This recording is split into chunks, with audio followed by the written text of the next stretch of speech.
America, Israel, Iran ನಡುವೆ ಕದನ ವಿರಾಮ ಒಪ್ಪಂದ ಆಗಿದೆ. ಜಗತ್ತಿಗೆ ಗುಡ್ ನ್ಯೂಸ್ ಅನ್ನು ಕೊಟ್ಟಿರುವಂಥದ್ದು ಉಭಯ ದೇಶಗಳು.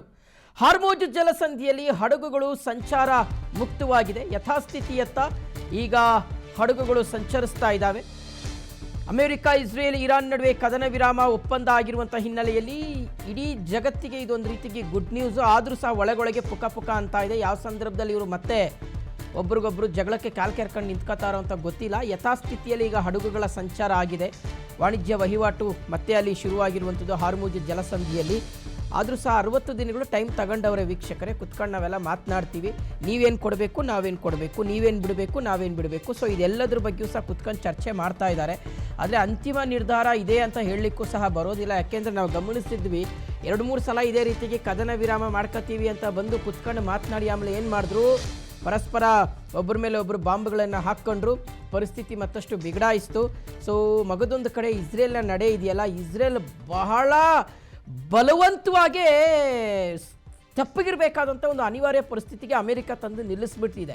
ಆದರೆ ಇಸ್ರೇಲ್ಗೆ ಕೈ ಕಟ್ಟು ಹಾಕಿರ್ತಕ್ಕಂಥ ಪರಿಸ್ಥಿತಿಯಲ್ಲಿ ಇಸ್ರೇಲ್ ಇವತ್ತು ಇರ್ತಕ್ಕಂಥದ್ದು. ಬಿಟ್ಟರೆ ಸಾಕು ಲೆಬನಾನ್ನ ನಾವು ಧೂಳಿಪಟ ಮಾಡಿಬಿಡ್ತೀವಿ, ನಾಶ ಮಾಡಿಬಿಡ್ತೀವಿ ಅನ್ನುವ ಮನಸ್ಥಿತಿಯಲ್ಲಿ ಇಸ್ರೇಲ್ ಇದೆ. ಆದರೆ ಲೆಬನಾನ್ ಮೇಲೆ ನೀವು ಕೈ ಇಟ್ಟು ನೋಡಿ, ನಾವು ಮತ್ತೆ ಯುದ್ಧ ಶುರು ಮಾಡ್ತೀವಿ ಅಂತ ಒಂದು ಕಡೆ ಇರಾನ್ ಎಚ್ಚರಿಕೆಯನ್ನು ಕೊಟ್ಟಿರ್ತಕ್ಕಂಥದ್ದು.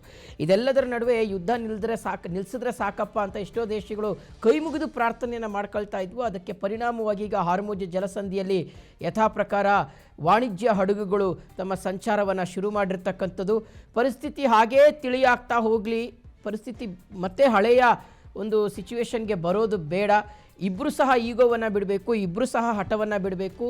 ಜಾಗತಿಕ ದೃಷ್ಟಿಕೋನದಲ್ಲಿ ಮೂರೂ ದೇಶಗಳು ಸಹ ಯೋಚನೆ ಮಾಡಬೇಕು ಅನ್ನುವ ಪರಿಸ್ಥಿತಿ ಇವತ್ತು ಇರ್ತಕ್ಕಂಥದ್ದು. ಇದೆಲ್ಲದರ ನಡುವೆ ಯಾರಿಗೆ ಹೆಚ್ಚು ಲಾಸ್ ಆಯಿತೋ ಇಲ್ಲೋ ಗೊತ್ತಿಲ್ಲ, ಆದರೆ ಇರಾನ್ ಮಾತ್ರ ಇವತ್ತು ಎಲ್ಲವನ್ನ ಕಳ್ಕೊಂಡಿರ್ತಕ್ಕಂಥ ಪರಿಸ್ಥಿತಿಯಲ್ಲಿದೆ.